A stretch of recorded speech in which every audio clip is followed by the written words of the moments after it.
La 5e manche de la saison 2022 du Roscar GT Challenge avait lieu dans le Gers sur le très apprécié circuit de Nogaro. Après Manicourt, Dijon, le Val-de-Vienne et le Castellet, les concurrents entament la 2e partie de saison avec toujours autant de plaisir. Comme à leur habitude, Philippe Naniche et Christian Rossi offrent beaucoup de roulage à leurs pilotes, avec notamment 2 courses d'1 heure où l'on peut rouler seul ou en équipe de 2 pilotes. Nogaro, c'est une première pour moi, donc là c'est mes premiers tours de roue. Et petit à petit, on va faire les chronos et essayer de progresser.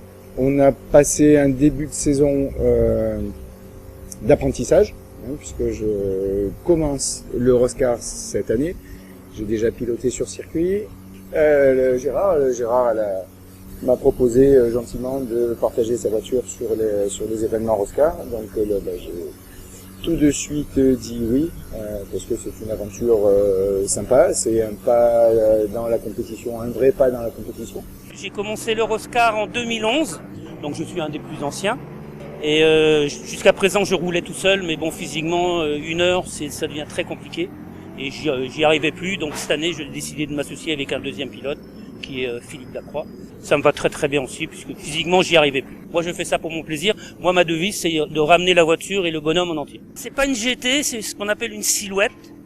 Donc, c'est une voiture qui est fabriquée à base d'un châssis tubulaire, équipé d'un moteur V8 Chevrolet de 7 litres. C'est une voiture qui a été fabriquée pour faire un championnat suédois, et où les voitures étaient habillées de carrosseries Volkswagen, Dacia, BM, un peu toutes sortes de voitures. C'était en fonction du goût du propriétaire de l'écurie. Donc c'est des voitures qui ont été fabriquées surtout pour ce championnat, et il y en a quelques-unes qui sont restées sur le sol français, dont la mienne, et il doit y en avoir 3 ou 4 autres tout simplement qui roulent sur la France. En ce samedi matin, il est l'heure pour les concurrents d'assister au traditionnel briefing dispensé par Pascal Mangiapan et Philippe Naniche afin de rappeler aux pilotes les éléments essentiels de sécurité qui permettront à tous de vivre une épreuve plaisante. Une fois briefés, les concurrents se lançaient à l'assaut du chrono lors des 2 séances qualificatives de 10 minutes, une par pilote, pour connaître l'ordre de départ sur la grille. Marc Vechter, sur sa Renault RS01, était le plus rapide en R0 et partira depuis la pole position devant Carl Van de Vostin, leader en R1. Belle 2e place en R0 pour la BMW M4 de l'équipe Restivity aux mains de Franck Robé, tandis qu'en R2, Georges Canas a été le plus véloce. Enfin en R4, meilleur chrono pour Romain Valère sur la Porsche Cayman GT4 numéro 56. Il est bientôt 11h30 et la piste est humide, ici à Nogaro. Il va falloir donc se méfier pour l'ensemble des concurrents. C'est parti pour cette course d'1 heure disputée sur une piste piégeuse. Excellent départ du poleman Marc Vechter sur sa Renault RS01 qui va tout de suite creuser l'écart sur le reste du peloton. 2e, Carl Van de Vostin tente de rester au contact du leader mais doit surtout se méfier de la Porsche numéro 22 de Damien Roche en embuscade juste derrière lui. Dans le peloton, les pilotes doivent trouver leur place sur la piste, tandis que le leader aligne les tours rapides et possède déjà plus de 4 secondes d'avance sur Van de Vostin, Roche, Canas, leader en R2, et le reste des concurrents.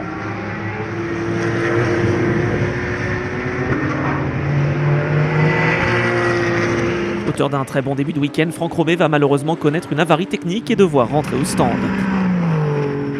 En tête, pas de souci pour le quatuor de tête qui continue de dérouler sur ce très beau circuit gersois de Nogaro.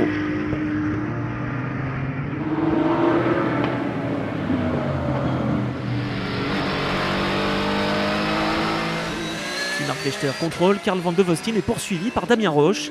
C'était -1 pour le pilote de B Autosport qui est parti très large dans le tout dernier virage. Bien installé en 4e position, Georges Canas devance Paul Benezek dans la Porsche numéro 24 juste avant l'ouverture de la fenêtre d'arrêt obligatoire où Florian Rias est l'un des premiers à entrer pour laisser son volant à Louis Perrault. Damien Roche en fait de même tandis que Carl Van de Vostin et Marc Vechter vont rester au volant de leur Porsche et Renault RS01 pour terminer cette course. À l'issue de ces arrêts, le trio de tête est inchangé et pour le gain de la 4e position, la lutte fait rage entre Charles Benezek et Louis Perrault. Belle bataille également entre la solution F de Gérard Derrien et la Cayman GT4 de Romain Valère. Enchaînant les meilleurs tours en course, Louis Perrault remonte rapidement. Au 24e tour, il est 4e, juste derrière la Porsche numéro 22 de Julien Poncelet. Le pilote de B Autosport met la pression sur Carl Van de Vostin et va finir par le dépasser à 13 tours de l'arrivée. Cavalier seul pour le leader Marc Vechter, tandis que derrière les pilotes sont à l'attaque et certains vont même se faire piéger. C'est le cas de Charles Bénézek, un peu trop violent sur l'accélérateur. Plus de peur que de mal pour le pilote Restivity qui va pouvoir repartir. Désormais deuxième, Julien Poncelet doit continuer d'attaquer pour se mettre à l'abri de Carl Van de Vostin sur sa Porsche numéro 35. En tête, Marc Vechter déroule dans ses derniers tours de course. On le retrouve en caméra embarquée. Oh, et c'est l'erreur pour le leader de la course. Un rebondissement inattendu ici à Nogaro qui va permettre à Julien Poncelet de prendre les commandes de l'épreuve à 2 tours du but. La Porsche numéro 22 possède quelques secondes d'avance qui seront suffisantes pour s'imposer dans cette toute première course. Nouvelle victoire cette saison pour le duo Damien Roche et Julien Poncelet avec seulement 3 petites secondes d'avance sur Marc Vechter qui remporte tout de même la catégorie R0. Le podium est complété par Carl Van de Vostin. Une première course qui se termine finalement sous le soleil. Les équipes vont pouvoir désormais préparer les véhicules en vue de la seconde confrontation prévue moins de 4 heures plus tard. Georges Canas l'emporte en R2 tandis que la victoire en R4 revient à Romain Valère sur sa Porsche Cayman GT4. Officialisée il y a quelques semaines par Philippe Naniche, la nouvelle a ravi l'ensemble du paddock. L'Endurance Roscar 360 sera bien organisée au mois de novembre sur le circuit Paul Ricard. L'occasion d'en savoir plus avec le patron en personne. Aujourd'hui Nogaro, dans 15 jours les Denans. Fin octobre nous serons à Dijon et nous clôturerons la saison, et c'est un peu une tradition au Roscar GT Challenge de Christian Rossi, à Manicourt. Mais pour autant, la saison ne sera pas terminée. Nous proposerons une course supplémentaire. 15 jours après Manicourt, nous ferons une endurance, le Roscar 360 Endurance, au circuit Paul Ricard. C'est une véritable endurance. 360, en fait, c'est 360 miles. Ces 360 miles convertis en kilomètres puis en tours représentent environ 99,5 tours du circuit Paul Ricard. Et pour ne pas reprendre des appellations déjà connues, nous avons trouvé que 360 miles c'était une appellation sympa. En temps, cela représentera une course d'environ 3h45. Nous assurerons les ravitaillements dans la partie du paddock 2 du circuit Paul Ricard, qui fait que tout sera fait avec toutes les règles de sécurité imposées par la FFSA, et pour le plus grand plaisir de tous. En attendant ce beau meeting de fin de saison, retour à Nogaro avec les préparatifs qui continuent avant la seconde course du week-end. Les pneumatiques Pirelli sont préparés, tandis que les pilotes profitent de quelques instants de repos avant de repartir au combat. La météo s'est un peu dégradée à Nogaro, la piste est humide sur certaines portions. La tâche s'annonce ardue pour les pilotes qui gardent tout de même le sourire avant de s'élancer. Par mesure de sécurité, la direction de course a prévu 2 tours de formation afin de permettre aux concurrents de s'acclimater, tandis que la Porsche numéro 19 connaît un souci avant même le départ, mais pourra toutefois participer à la course. Le drapeau vert est agité, Marc Vechter mène devant Louis Perrault et Julien Poncelet. Comme il est de coutume, 1 heure de course est prévue et les affrontements commencent d'entrée de jeu. Carl Van de Vostin est 5e, mais il attaque pour tenter de déborder Charles Bénézek, très bon 4e en ce début de course. Sur sa Renault RS01, Marc Vechter veut faire oublier sa déconvenue de la première course et creuse déjà l'écart sur ses poursuivants. Sur la Porsche numéro 36, César Van de Vostin effectue un très bon début de course, tout comme Julien Poncelet, qui passe désormais à l'attaque sur Louis Perrault pour le gain de la 2e position. Malheureusement, les 2 pilotes vont se toucher et Poncelet va perdre le bénéfice de sa belle entame de course. Il repart 8e, juste devant César Van de Vostin.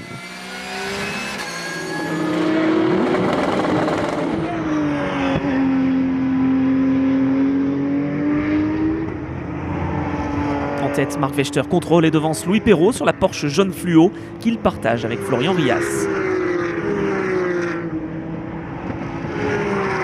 Réparée après des soucis de boîte de vitesse, la BMW de Lucas Robet reste 2e de la catégorie R0 malgré cette petite frayeur. Pendant ce temps, la lutte pour la 3e place est intense entre Carl Van de Vostin, Charles Bénézek et Julien Poncelet, revenu très fort après sa petite touchette du début de course. Large leader en R2, Georges Canas est 7e du général, tandis que Didier Papeau fait bonne figure sur sa Porsche numéro 23 pour son premier week-end où il est seul au volant.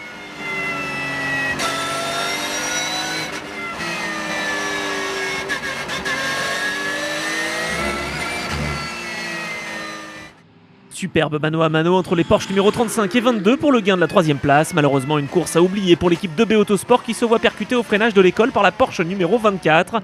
Un freinage trop tardif pour le pilote Restivity dont la manœuvre n'était évidemment pas intentionnelle. Timing parfait pour les concurrents encore en course puisque la fenêtre d'arrêt obligatoire programmée entre la 25e et la 35e minute est ouverte. Le changement de pilote va donc pouvoir être effectué. Un balai qui se déroule sans encombre dans cette belle voie des stands du circuit de Nogaro. À l'issue de ses arrêts, Philippe Lacroix a pris le relais de Gérard Dorien au volant de la solution F numéro 12. Il s'attaque à la Porsche de Cyril Labbé et va même se permettre de dépasser la BMW de Franck Robet.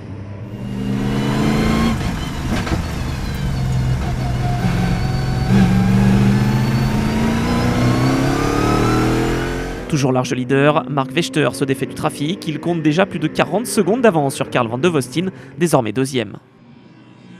Dans le peloton, les batailles continuent. Philippe Lacroix est survolté. Il plonge à l'intérieur de l'épingle de l'école, mais il se fait piéger.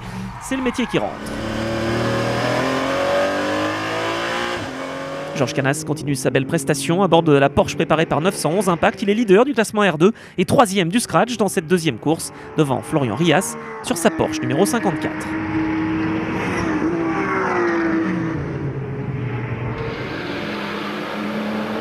Plus que quelques hectomètres à parcourir pour Mark Vechter qui devance Carl Van de Vostin et Georges Canas dans cette seconde course du jour.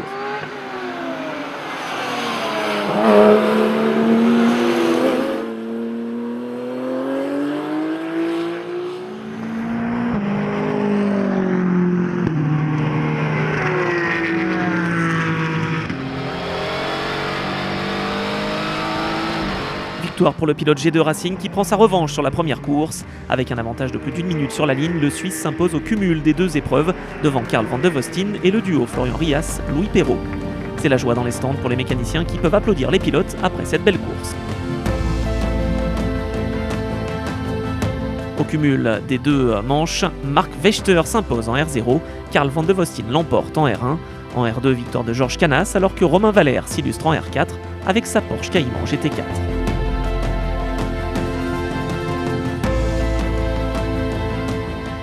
Super week-end, circuit découverte.